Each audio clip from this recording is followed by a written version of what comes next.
لیکن همین درس‌ها در بد اونجا بچه مامان به زور شدم معلم رو میبینم که معلم الرژی پیدا کردم ما رو نمیگی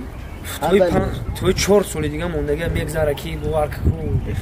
سر خبر چی پشت میاد گلات نه خیلی خاکو گلاتو لیکن چوجاچا عجایب بود چوجاچا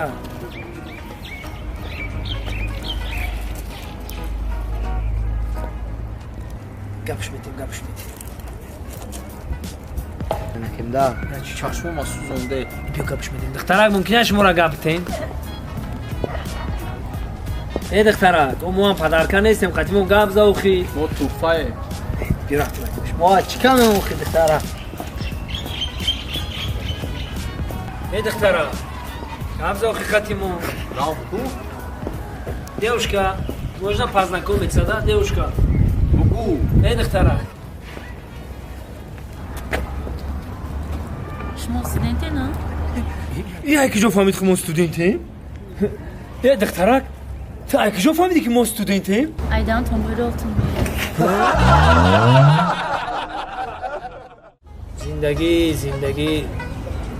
زندگی عذاب جنگلی بچه سازی بچه من چی درجه سرسون و سرگردان همین فکر زندگی ده مخه دیگه چی میگه هم زندگی وزبین همین زندگی ده همین زندگی بس اخیده بس چی زندگی بس ماشینچه چی خلا اینه که همین ماشین چرا نو گرفتی میگه نه؟ او نه گرفتم اوپل خچیبک ها که؟ اوپل خچیبک ماشینچه زوره ماشینچه بهترینه اوپل خچیبک کنش کالتای مقصد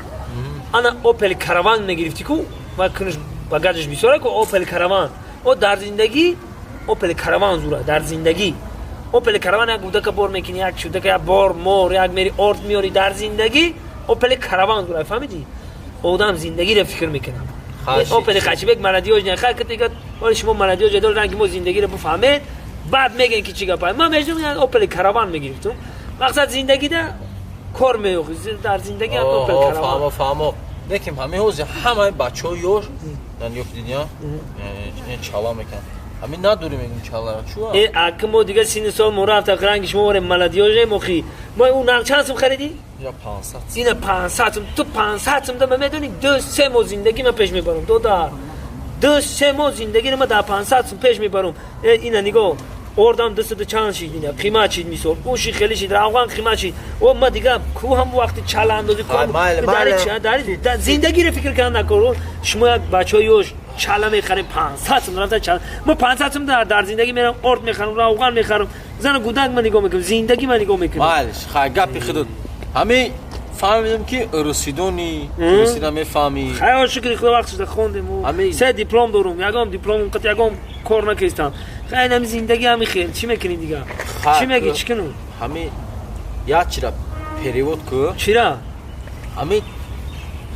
летающий тарелка چی میشه لتایش تارلکا او دودا همین زندگی خودش لتایش تارلکای زن بگی با خودت گوش نموندم خاک نه چی داد بزن برای اون چی بگی بیا من جدا میستم ندارم پول خط پول برای بگی بیا پول چی پول بیارم چی بیارم برای اون چی بخر بیار تو مردی تنها پول نرد اکسا بچه دبور 20 تو میگه که 2 دیرام 4 دیرام 6 دیرام 8 دیرام دیدی даже حساب کردم اگه نگیم حساب کردم بچه حساب نمیدون تو دخترک در کنسه میخره داشت جیل جای دایم خون هیچ که در کار نیست مردم کش نگیده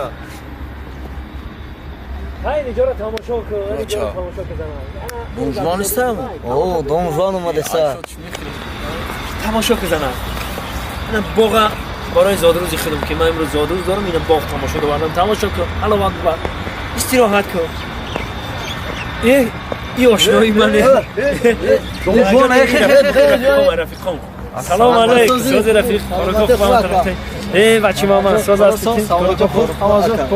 ای طرفکو اگه شما نمیدونین اون درک ندارین او فیسبوک دام نیدن یا اینستاگرام دام ما این زادروز دارم مخی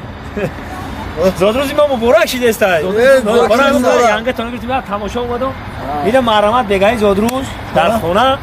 مرامت که ما اگه مایده بریم که روزم بگاشی اوش کردگیم اوش یک بار کردگیم چی ما بریم ما شما را انتظار میشم آمدنی سه نکن دستی خالی نیاینو در با شاطه بزنید نفهمیدید من نگم آره باشه تا بزنه اوخه معنی گپ دستی خالی دستاتون پری پدرکه باشه ده دست خالی نیاین برام گفتم در با شاطه بزنید معلم شما را انتظار میشیم بیایید